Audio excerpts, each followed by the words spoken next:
Subscribe कीजिए हमारे channel नूर रज़ा को और बेल आइकन को प्रेस कीजिए, जिससे आपको हमारी न्यू वीडियो की नोटिफिकेशन मिलती रहे। बहुत खास बात, अपनी जात के लिए कभी मत लड़ना, अपनी जात के लिए, क्योंकि दिल पाक है ना मोमिनों के लिए। कभी मत लड़ना अपनी जात के लिए। सिलसिला चिश्तिया के बहुत बड़े बुजुर्ग है ख्वाजा नसीरुद्दीन चिराग दहलवी। ये ख्वाजा नसीरुद्दीन चिराग दहलवी जो थे, दिल्ली में रहते थे। चिराग दहलवी इसीलिए उनको कहते हैं। और ये सरकार महबूब इलाही के बड़े चहीते खलीफा हैं और जानशीन है। कुछ लोगों ने, जाहिर बिन लोगों ने देखा कि नसीरुद्दीन चिराग दहलवी की मकबूलियत बहुत है। ध्यान से सुनना, नसीरुद्दीन चिराग दहलवी के खिलाफ बादशाह को कंप्लेन कर दी। ये जो है ना, इनके बड़े मानने वाले हैं, बड़ी मोहब्बत है, खानका में बड़ी भीड़ लगी रहती है, इनको किसी तरह से उलझाओ। बादशाह ने सोचा यार वो अल्लाह वाला बंदा है, छोड़ दो उसको उसके हाल पे, बड़ा नेक है। कहा नहीं, वो एक दिन बगावत करेगा, आपका तख्ता उलट देगा, ये हो जाएगा, वो हो जाएगा, ऐसा हो जाएगा। आखिरकार आप जानते हैं समुंदर का कोई पड़ोस नहीं होता और बादशाह कोई दोस्त नहीं होता। समुंदर का कोई पड़ोस नहीं होता, बादशाह कोई दोस्त नहीं होता। कभी समुंदर के किनारे मत घर बनाना और कभी किसी बादशाह से दोस्ती मत करना। ये किसने नसीहत की है पता है? ये नसीहत याकूब अलैहिस्सलाम ने अपने बेटों को की है। मैं भी इतना बड़ा नहीं हुआ कि मैं इतनी बड़ी बड़ी बातें करने लगूं, मेरा कोई कमाल नहीं है, वो आकाओं की बात है। समुंदरों का पड़ोस नहीं होता। जो समुंदर का पड़ोसी बनेगा एक दिन उसको मौत आके रहेगी, और जो बादशाह का दोस्त बनेगा एक दिन उसकी गर्दन उसके कंधों से उतारी जाएगी। इसलिए बादशाहों से कभी दोस्ती मत करना और समुंदरों के पड़ोस में नहीं रहना। अल्लाह अकबर। बादशाह ने आखिर बुलाया। बुलाने के बाद कहा आप बहुत बड़ी बड़ी बातें खानका में बैठ करके करते। कहा नहीं भाई, हम तो फकीर लोग हैं। कहा कि नहीं, मैंने सुना है कि आप मेरे खिलाफ कहते हैं। कहा वल्लाह हमने आपके खिलाफ कभी कोई बात नहीं की, हम तो शरीयत की बात करते हैं। कि आपकी खानकाह के अंदर जो है रक्स सुरूर का मामला चलता है। का वल्लाह हमारे यहाँ कोई रक्स सुरूर नहीं है, बल्कि यार की याद में हम कभी महफिलें सजाते हैं। उस महफिल का रंग अलग होता है, वो रक्स सुरूर की बात नहीं होती। उस महफिल की शान तो मिस्ले बारिश के है। वो गंदगी पे गिरती है तो गंदगी बढ़ाती है, खुशबू पे गिरती है तो खुशबू बढ़ाती है। हमने कुछ नहीं किया, हम चिश्ती लोग हैं। हजरत नसीरुद्दीन चिराग दहलवी का एक कौल है कि हम चिश्ती लोग किसी से लड़ते नहीं हैं, लेकिन हमारी तलवार हमने बरहना करके लटका रखी है। कोई जबरदस्ती आके टकरा जाता है तो खुद ही कत्ल हो जाता है। हम लड़ने वाले लोग नहीं, वो लटकी हुई तलवार है। तो नसीरुद्दीन चिराग दहलवी ने बादशाह को बहुत समझाया। बादशाह ने कहा देखो अब सब छोड़ो, आप मेरे यहाँ नौकरी करेंगे, ठीक है? नसीरुद्दीन चिराग दहलवी ने कहा मैं नौकर आदमी नहीं हूं और बादशाहों से हमें क्या लेना देना। मेरे मुर्शिद ने पूरी जिंदगी कभी बादशाह से मुलाकात नहीं की। निजामुद्दीन महबूब इलाही ने कभी बादशाह से मुलाकात नहीं की, बल्कि जब एक मर्तबा किसी मैयत में बादशाह का सामना हो गया और वो सामने आके बैठ गया तो हजरत महबूब साहब ने पैर फैला दिए यूं। तो एक चमचा था साथ में, कहा ओ मोहम्मद अहमद साहब, ये बादशाह है, बादशाह इसके सामने आप पैर फैला रहे हैं। निजामुद्दीन औलिया ने मुस्कुरा करके फरमाया हाँ, जिनके सामने हाथ फैलते उनके सामने पैर नहीं फैलते, और जिनके सामने हाथ नहीं फैलते उनके सामने पैर ही फैलाए जाते हैं। हम पैर फैला करके बता रहे, हम यहाँ हाथ नहीं फैलाते, और जहां हाथ फैलाते हैं वहां भी पैर नहीं फैलाया करते। अगर मेरे मुर्शिद ने कभी बादशाह से मुलाकात नहीं की, और मुलाकात हुई तो उसको ये अंजाम तक पहुंचाया। हम बादशाह के नौकर नहीं हो सकते। कहा नहीं, तुम्हें नौकरी करनी पड़ेगी, तुम्हें नौकरी करनी। हजरत नसीरुद्दीन ने कहा मैं नहीं करूंगा। काफी ठीक है, सजा मिलेगी। कहा क्या मिलेगी? हजरत नसीरुद्दीन चिराग दहलवी की ये हड्डी,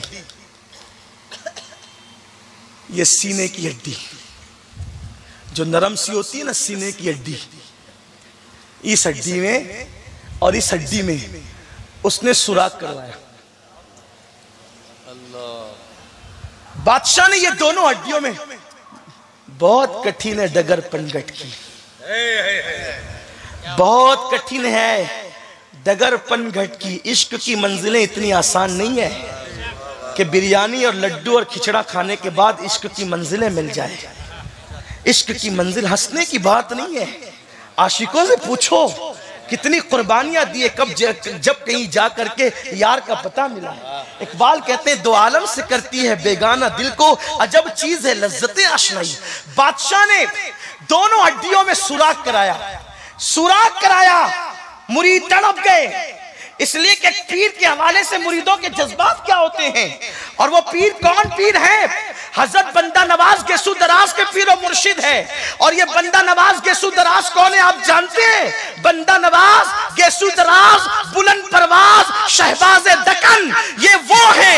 हजरत मखदूम अशरफ जहांगीर सिमनानी कहते हैं मैं पूरी दुनिया घूमा लेकिन गुलबर्गा की फिजा जो मुझे रास आई है, पूरी दुनिया के किसी शहर की फिजा मुझे रास नहीं आई है। मखदूम अशरफ कहते हैं अल्लाह ने मुझे जो मकाम कुतुबियत अता किया है वो बंदा नवाज के शहर में अता किया। ये बंदा नवाज है, बंदा नवाज की शान ये है।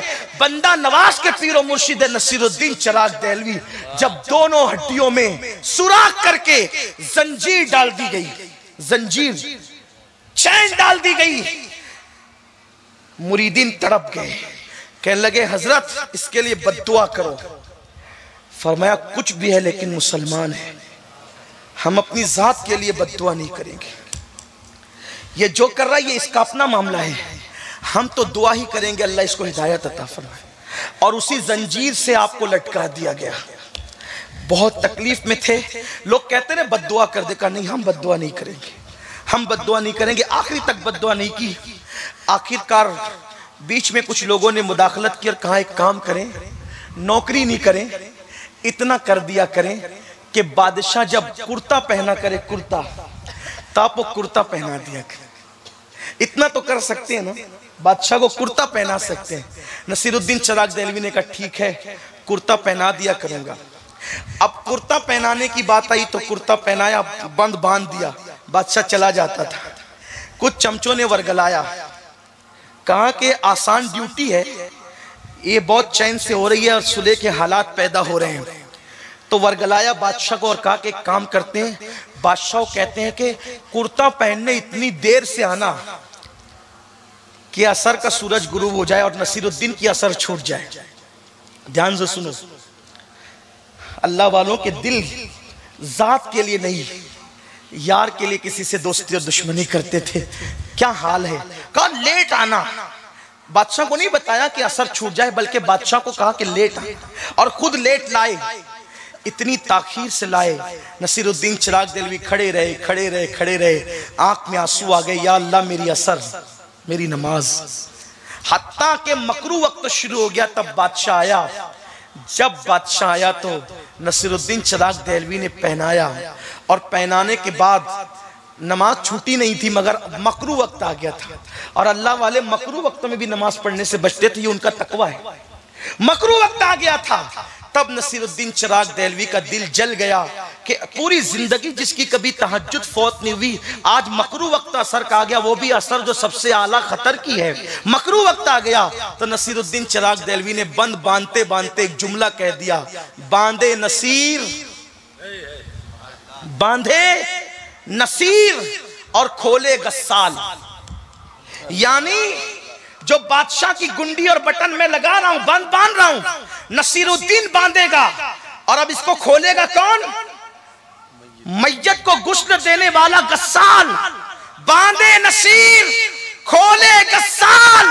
अपनी जात के लिए बद्दुआ नहीं दी, बल्कि जब नमाज कज़ा कराने की नापाक कोशिश कराई गई तो उस वक्त नसीरुद्दीन को गुस्सा आ गया और कहा बांधे नसीर, खोले गस्साल। ये जुमला कहना था, अल्लाह वालों की जबान से निकलता है और वो पूरा होकर रहता है।